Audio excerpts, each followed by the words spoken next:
Hello everyone and welcome to day 2 of the Interblue tournament. We're going to be going through the losers bracket today, so we're going to be so the first match will be the losers of the first 2 matches in day 1, which means that we've got the Supreme Scream Meme Dream team going up against the Bold and Old Bitter Vets. And both of them seem to be running back comps that they've already done, with the PTB team bringing what appears to be something based around the same core of high DPS that they brought last time and got completely obliterated by TOBB's ECM-based team, and the Invictus team bringing a drone-heavy but not quite as such, with oracles and some missile support. This probably means that they're going to be basing it around a remote rep Armageddon and trying to outlast what appears to be a remote repless team from PTB, almost entirely focusing on damage. So, with that, let's get onto the works. Okay, guys, we're going to be engaging in 5, 4, 3, 2, 1, engage, and they're off. Doesn't look like any damage has been applied quite yet.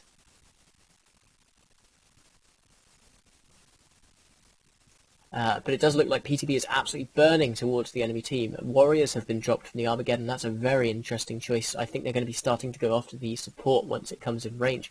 But PTB support is primarily ranged, so this might be a trouble for them. And you can see here, damage going onto the Oracle of Thorma Dragon and onto the Maulus. I'd imagine that's the Caracal of Commander Sport taking on that, trying to take off their support. And as I say that, the Thrasher of PTB is taking significant damage, and it's going to be going down for first blood there. And pretty minimal damage has been applied to the side of the Bittervets team, with the Oracle appearing to be able to tank what's coming out from that team. Those large reps from the battleship really making short work of what incoming DPS is being applied.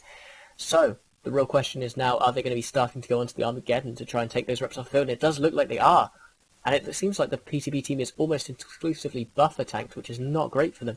Oh, and as I say that, the Maulus gets destroyed. It looks like the Kestrel got right on top of it, and it must be rocket fit, because that thing got obliterated almost immediately. And it looks like the Caracal is taking on the Korax of Dasman, taking out things that aren't under the reps of the Armageddon. This is a very considerable choice, but as I say that, it looks like the Kestrel of PTB has gone down as well. This is a nail-biter of a match, and it looks like the Korax is going to go down as well, leaving PTB and the old Bold Vitavets with almost exactly the same comp, but more damage on the PTB side, as they do not have, as their battleship is not based around reps. The real question is, can this Oracle start applying DPS to the cruiser of Commander Spork before their own Vexor dies? If he does, I think he's going to win. And it does look like Commander Spork's taking significant damage here, going down really quick. He can't get enough transversal to survive against the massive incoming DPS of this Oracle. Oh, and it's gone. So that leaves only a Raven and a Brutix versus an Armageddon Oracle Vexor. I don't know if they can pull this out, but the Brutix does seem like it can tank the amount of damage that's coming out, or at least hold off for a while.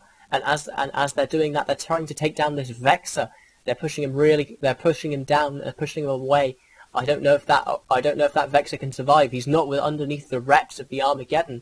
And as I say that, the Brutix is taking significant fire as well. The Oracle and the Armageddon doing real damage. So now it's down to just a battleship and a battle cruiser here, both fighting it out. But it looks like there's a massive EHP advantage on the side of the old Bold Vitavets, with that Brutix going down into hull, just barely wrapping back up, but I don't think it's going to make it. Gone. So that leaves just the Raven of Ahura and Machado. If that's the same fit as it was in previous fights, it's going to be up to just sheer avoidance now, as a whole comp from TOBB last week could not take it down. Let's see just what he can do. He looks like he's trying to burn to take down that Oracle, and that's a good decision, but I don't know if he can break it underneath those Armageddon reps. It's going to be very, very difficult.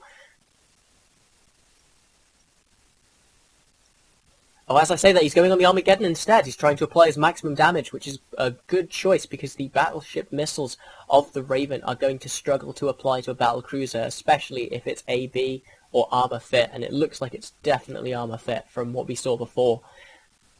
So now the question is, can that Raven tank enough damage and do enough damage to take down that Armageddon before it dies?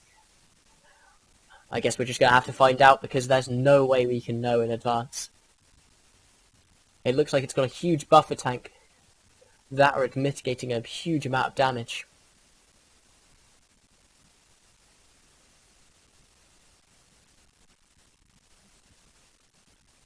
And as I say, that Raven is taking a huge amount of damage, probably that Oracle shooting right into an EM thermal hole as it tries to apply some explosive damage onto the Armageddon.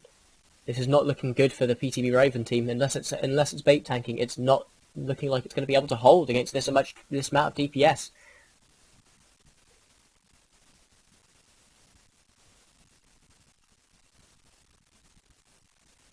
Bear in mind here, guys, that this fight is for the a chance in the losers finals, which will take them into the final match, which will be against the Madness and Mayhem team. And it does look like Firestar is going to be on their way through in a very close match. These tier 3 battlecruisers seem to be the linchpin of so many comps now. Anything that doesn't rely on boosts is absolutely snapping them up for the damage, and I don't blame them. And look, like, there he is, the Ravens in Hull now. He's done a lot of work on that Armageddon, but it simply was not enough. And that's it. The winners of the first match were the old bold bitter vets of Red Team, with a remote repping battleship based composition. Congratulations to them. We'll see them in the next fight.